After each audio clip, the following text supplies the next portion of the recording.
เอา ขั้นตอนต่อมากะเวลาเขาจัดตอกนี่ได้แล้วได้มุมได้สากมันแล้ว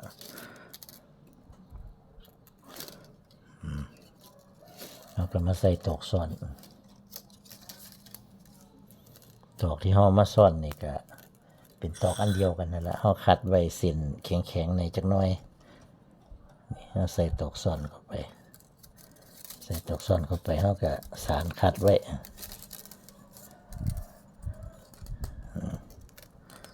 สารขัดไว้ถ้าทำพอสารไว้มันสิเลียนออกสารกับสารไล่ขัดไล่กระบะมือไล่กลมันนี่แหละรถคือกันกับของปอกหาของไล่อื่นตอกสาร2 เส้นเอาไปสารขัดไว้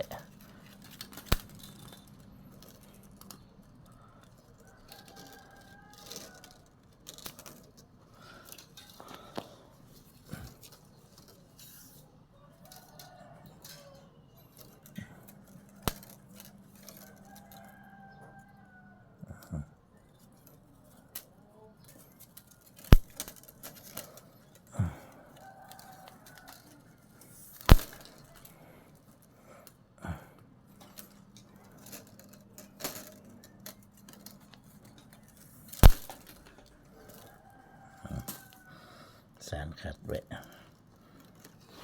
อย่างนี้มัน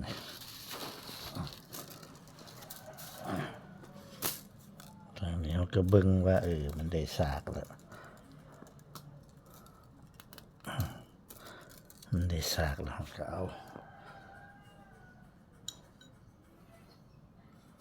ตอกขัดก้นมาใส่เอาตอกซ่อนมาใส่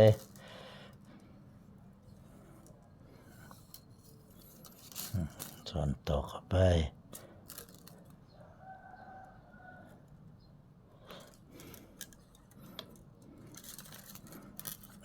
บิดขึ้นมาสารคัดคือเก่าเนี่ยหลอดไป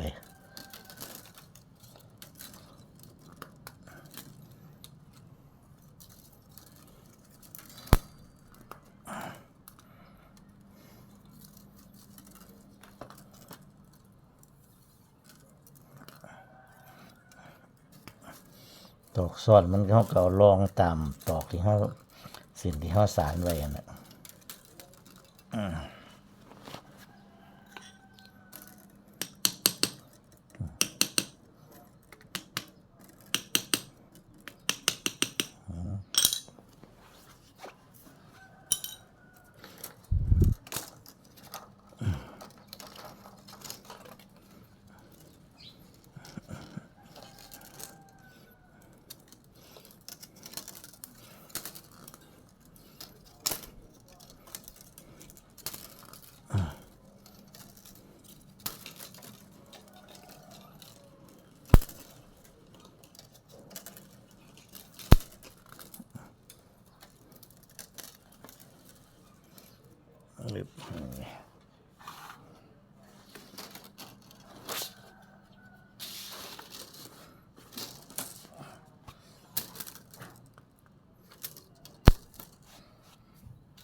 ด้วยสากในมุมเราก็มาใส่อีกตอกซ่อน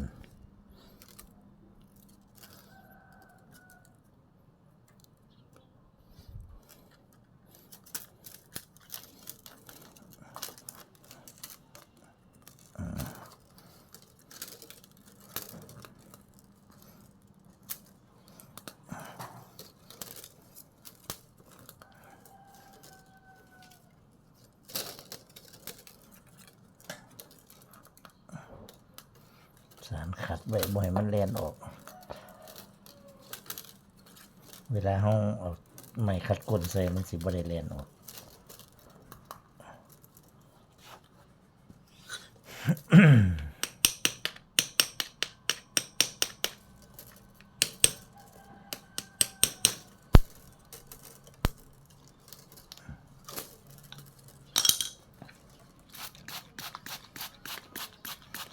ไว้มันยามห่อนแห้งไว้ ถ้าน้ำแห้งแล้วมันเลียนหลุดตอกมันมื่นออกหลุดมันบ่อยู่ถ้ามันน้ำแห้งมันบ่อยู่มันสิเลียนออก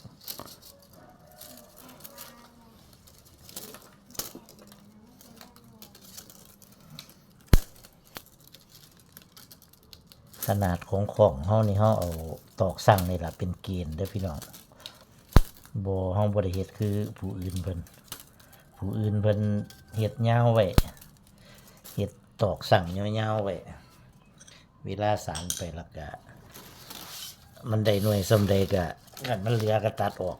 ก็เจ้าเฮ็ดแบบนั้นแต่ว่าของเฮานี่เอากำหนดเลยกำหนดว่าตอกเอาค่านี่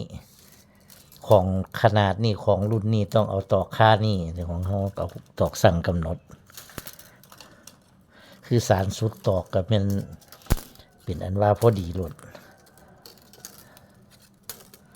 เอาตอกสั่งว่าตอกสั่งยาวตอกสั่งสั้นขนาดของเนี่ยเอาตามตอกกำหนดเลยบางคนนี่เขาเจ้าเฮ็ดเอาเราตอกสั่งยาวๆไว้เวลาสารไปแล้วแต่มันสิได้รุ่นใดแล้วแต่มันสิได้น้อยได้ใหญ่บางเที่ยก็ใหญ่บางเที่ยก็น้อยมันก็บ่เสมอกันนี่เฮาบ่ได้สารใส่แบบเพราะว่าเฮาบ่ได้สารใส่แบบเด้คันมันมีแบบสารใส่แบบโลดมันสิเท่ากันอยู่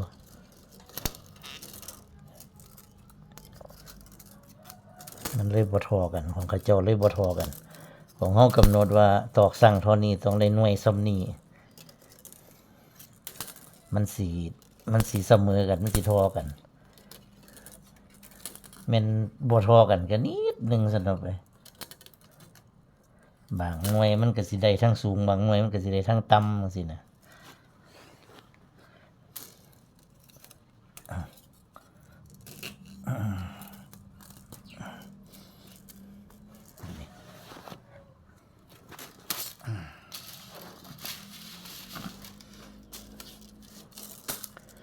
พอเฮาสารมาหอดมุมที่เฮาเริ่มนี่แล้วเฮาก็สารเลี้ยวมาอีกสารเลี้ยวแบบเฮาบ่ต้องแยกตอกเถอะตอกสั่งนี่เฮาบ่ทันแยกออกจากกันเฮาสารออกมาซะก่อนเพื่อเฮาสิมาแยกมุมนี่เพื่อมันสิเฮ็ดให้ก้นมันแน่นขึ้นเฮาสารไว้ให้มันแน่นขึ้นตัวนี้ก็สารเดียวมาคือกันเราต้องแยกเถอะ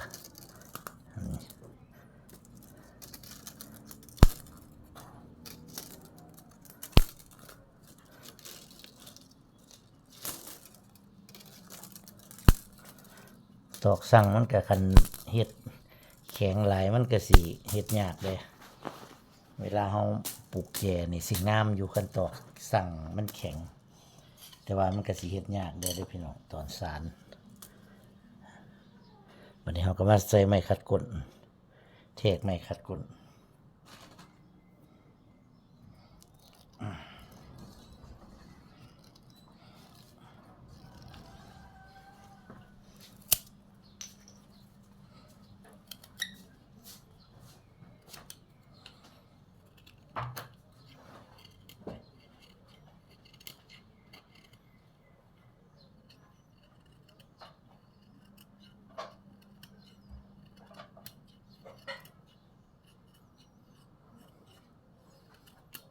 ไม้ขัดก้นนี่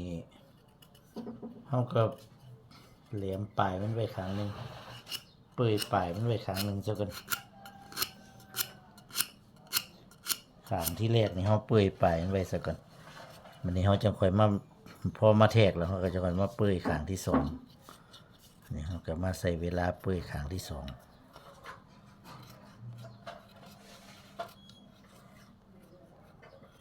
ไม้ขัดก้นกันมันไม่ขัดก้นใหญ่แข็งดีกะก้นของกะสีแหลมดีเจของสีแหลมดีแต่ไม่ขัดก้นมันน้อยมันอ่อนกะสีบ่ค่อยแหลมปานใด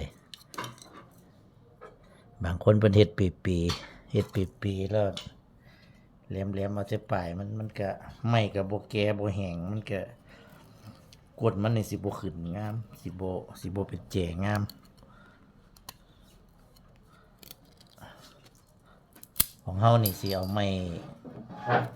ม้แก่ๆแล้วก็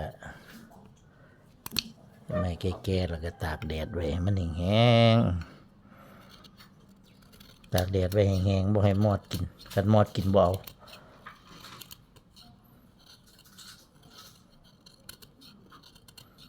เอาไปใส่มันก็นำไปกินคือเก่า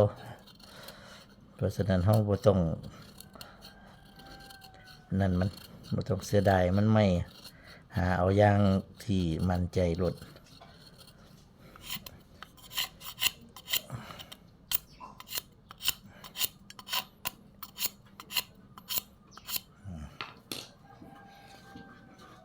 พอได้ตามที่เฮานั่นแหละก็เฮาก็มาใส่ไม้ขัดก้นมันบัดนี้เอ้าตื่นแล้วเหรอนอนตื่นแล้วอย่ามาทำของปู่นะใส่ไม้ขัดก้นหลานก็ตื่นมาพอดี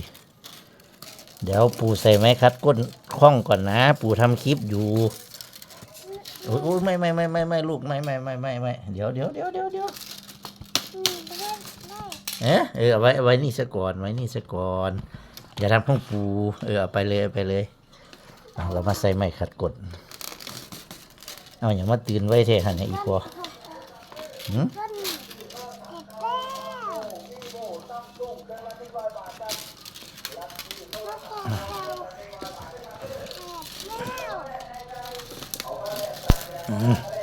นี่ก้นมันจะขึ้นดีแจมันจะขึ้นดีเวลาเราปลูกแจมันก็สิขึ้นแหลมปิดเอาสำหรับคลิปนี้ก็เอาให้เบิ่งตอนใส่ไม้ขัดก้นแล้วก็จัดก้นมันครับคลิปต่อไปจะเป็นตอนใดก็ติดตามต่อไปหลานก็ตื่นมากวนละสวัสดีครับ